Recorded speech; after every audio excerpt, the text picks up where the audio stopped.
अस्सलामुअलैकुम दोस्तों, मैं हूं आपका होस्ट मोहम्मद हामिद रज़ा।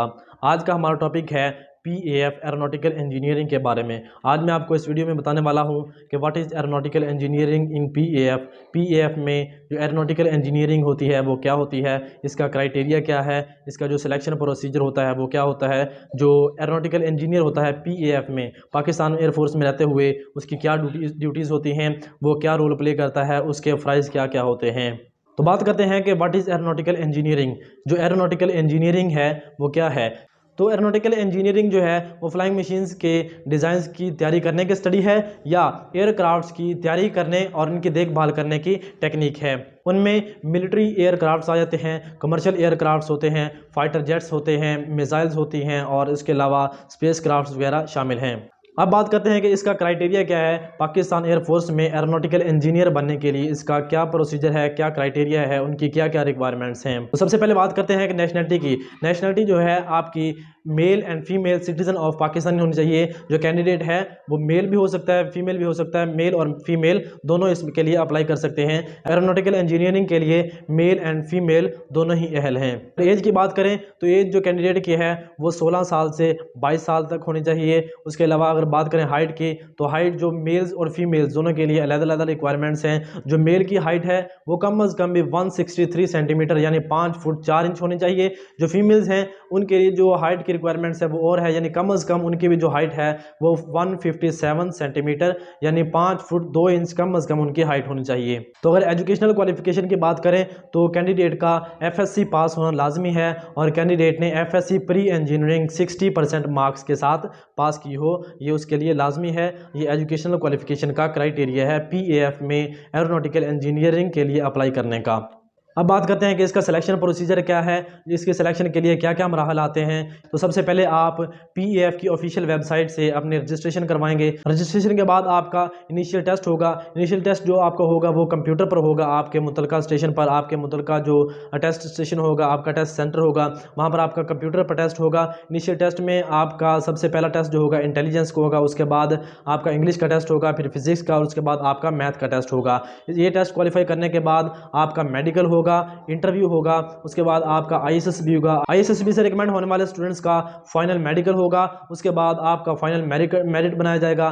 फाइनल मेरिट लिस्ट लगने के बाद ज्वाइनिंग इंस्ट्रक्शन वसूल होंगी। ज्वाइनिंग इंस्ट्रक्शन वसूल होने के बाद ज्वाइनिंग होगी और आपकी ट्रेनिंग होगी। ट्रेनिंग होगी पीएएफ अकेडमी रिसालपुर में 4 साल की ट्रेनिंग होगी, जिसमें जो 2 साल की ट्रेनिंग होगी वो आपकी एविएशन कैडेट की होगी और 2 साल की आपकी ट्रेनिंग होगी पायलट ऑफिसर की ट्रेनिंग होगी।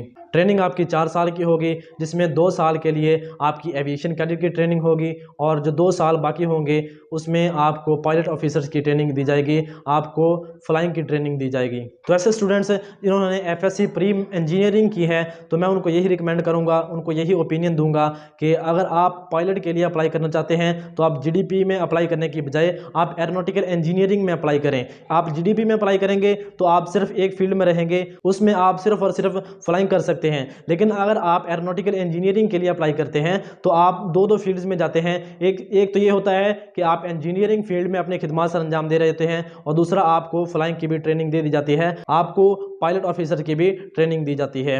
अब बात करते हैं कि जो एरोनॉटिकल इंजीनियर होता है पीएएफ में, पाकिस्तान एयरफोर्स में जो एरोनॉटिकल इंजीनियर होता है उसके क्या फ़राइज़ होते हैं, वो क्या क्या ड्यूटीज़ सर अंजाम देता है, वो पीएएफ में रहते हुए क्या रोल प्ले करता है। तो इसकी जो ड्यूटीज़ होती हैं वो नए एयरक्राफ्ट्स के डिज़ाइन बनाना, उनकी डिज़ाइनिंग करना, उनमें डेवलपमेंट लाना। इसके अलावा जो पीएएफ के मौजूदा आलात होते हैं और एयरक्राफ्ट्स होते हैं, इसके अलावा जो फ्लाइंग मशीन्स होती हैं उनकी कारकर्दगी को इम्प्रूव करना, ये इसकी ज़िम्मेदारी होती है।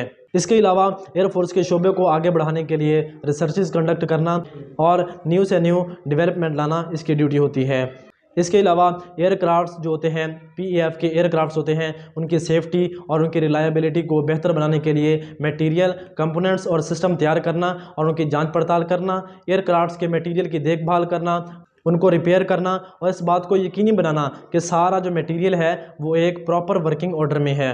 एयरक्राफ्ट्स की परफॉर्मेंस को इम्प्रूव करने के लिए वहाँ पर जो मौजूद होते हैं दूसरे एरोनॉटिकल इंजीनियर्स होते हैं, दूसरे इंजीनियर्स होते हैं, दूसरे टेक्नीशियंस होते हैं, जो पायलट्स होते हैं, उनके साथ ताउन करना, एरोनॉटिकल इंजीनियरिंग में होने वाली एडवांसमेंट से बाखबर रहना और उसके मुताबिक उनके काम में न्यू से न्यू एडवांसमेंट लाना और इस बात को यकीनी बनाना कि जो PAF के तमाम आलात और एयरक्राफ्ट्स हैं वो पाकिस्तान एयरफोर्स के रूल्स एंड रेगुलेशंस और स्टैंडर्ड के मुताबिक हैं। इसके अलावा जब ज़रूरत के मुताबिक पायलट्स और दूसरे टेक्नीशियंस होते हैं उनको तकनीकी अमदाद फराहम करना ये इसकी ड्यूटीज़ में शामिल होता है। तो ये सब ड्यूटीज़ होती हैं, ये सब फ़राइज़ होते हैं जो एक एरोनॉटिकल इंजीनियर पाकिस्तान एयरफोर्स में रहते हुए सरअंजाम देता है। यही रोल है जो पाकिस्तान एयरफोर्स में रहते हुए एरोनॉटिकल इंजीनियर प्ले करता है। इसके अलावा इसकी और बहुत सारी ड्यूटीज़ होती हैं जो इसको सौंप दी जाती हैं।